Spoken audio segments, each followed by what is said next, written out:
Welcome to the Unit 3, Section 2 video on key features of linear functions.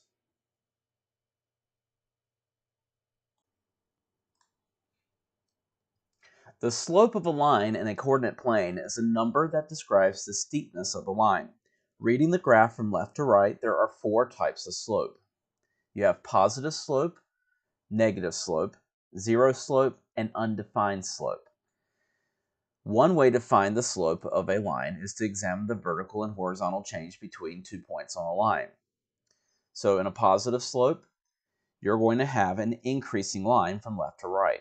A negative slope will feature a decreasing line from left to right. Zero slope is a horizontal line, and undefined slope is a vertical line.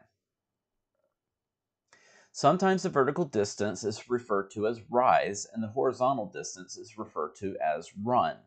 The ratio of rise to run is called slope. So the slope m of a line is the ratio of the change in y to the corresponding change in x. So slope is change in y over change in x, or we can write it as m equals change in y over change in x. The letter m, or the variable m, is representative of slope. On a graph, the line passes through the origin, 0, 0, and the point 4, 3. The change in y, or rise, is 3, while the change in x, or run, is 4. Therefore, the slope of the line is 3 over 4 because we use rise over run. So to find the slope from a graph, you make a triangle to connect 2 points on the line.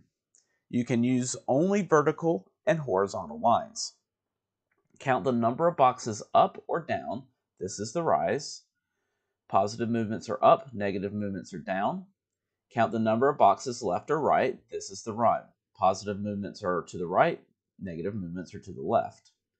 Write the rise over run as a fraction and simplify. So we're going to find the slope of the line of this graph.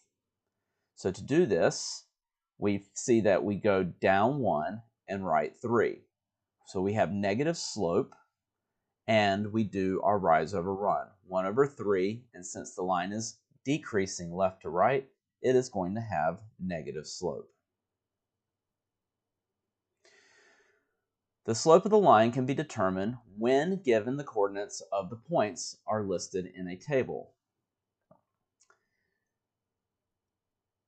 So here are some points listed in a table.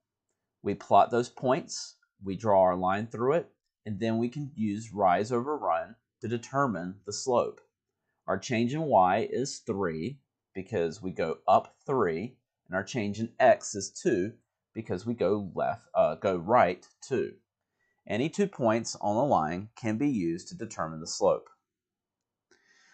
So the slope of a line containing 2 points with coordinates x1, y1, and x2, y2 is given by this formula, y2 minus y1 over x2 minus x1, where x1 cannot equal x2 because you cannot divide by 0. So we're going to, in this example, find the slope of the line that passes through the points negative 3, 4, and 8, negative 7. So you use your slope formula, and you put in y2, which is negative 7, minus y1, which is 4, x2, which is 8, minus x1, which is negative 3. So yes, on the bottom we have minus a negative 3. Make sure you take care of your signs as you work these carefully.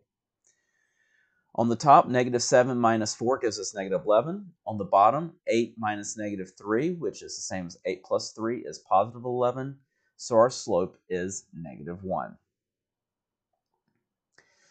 In example 3, we're going to find the slope of the line passing through the points 4, 9, and 15, 9.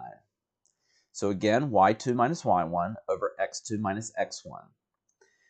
Our y's are both 9 and 9, and our x's are 15 and 4. So we have 9 minus 9 over 15 minus 4, which gives us 0 over 11. 0 divided by 11 is 0. So this is a 0 slope, which would indicate that we would have a horizontal line.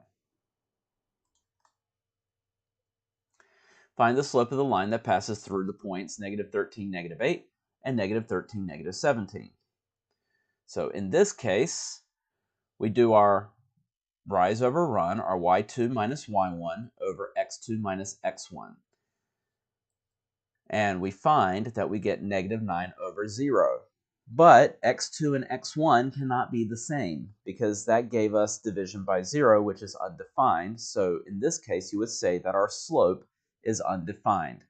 If we were to graph those points, we would find that the line going through them would be a vertical line.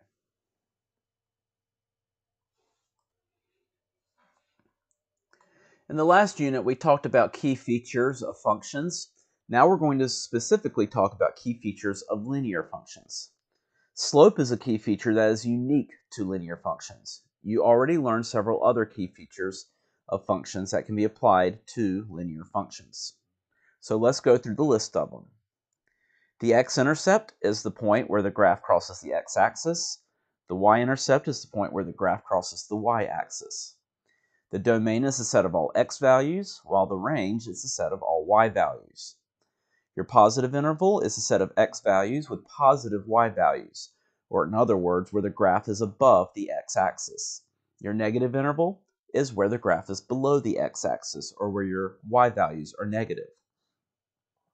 Your increasing interval is the set of x values where the graph increases left to right. Your decreasing interval is a set of x values where your graph decreases from left to right.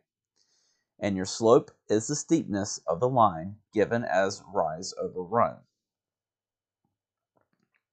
Note there are some unique characteristics of some key features for a linear function that is not constant. There will always be exactly one x-intercept and one y-intercept. The domain and range will both always be negative infinity to positive infinity. The function will either always increase or always decrease. There will be exactly one positive interval and one negative interval. For end behavior, f of x will always approach infinity on one end and negative infinity on the other. For end behavior, look at the right and left ends and determine if the graph is going up or down. So here's a quick review of end behavior. So in this graph, as x approaches infinity, so we're going to the right, f of x approaches infinity because we're going up. And then going on the other side, as x approaches negative infinity, going to the left, f of x approaches negative infinity because the graph is going down. So let's do a couple of examples and determine some key features of a couple of graphs. So in this graph, we start off with the x-intercept, which is located at 6, 0. The y-intercept, where it crosses the y-axis, is at 0, -3. Your domain is going to be negative infinity to positive infinity. Your range is also going to be negative infinity to positive infinity. Both domain and range for linear functions will always be this. Your positive interval, there's only going to be one of them, and it's from 6 to infinity. Your negative interval is from negative infinity to 6. Notice that your positive and negative intervals cut off at the x-intercept. We are always increasing because the graph is always going up from left to right, so negative infinity to positive infinity. We are never decreasing. Our slope is 1/2 because our rise over run is 1 over 2. We go up 1 and to the right 2. Our end behavior, as x goes to infinity on the right side, our graph is going up, so f of x is going to infinity. On the left side, as x goes to negative infinity, f of x is also going to negative infinity because our graph is going down.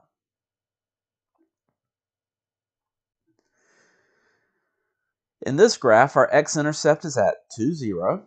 Our y-intercept is at 0, 4. The domain and range always going to be negative infinity to positive infinity.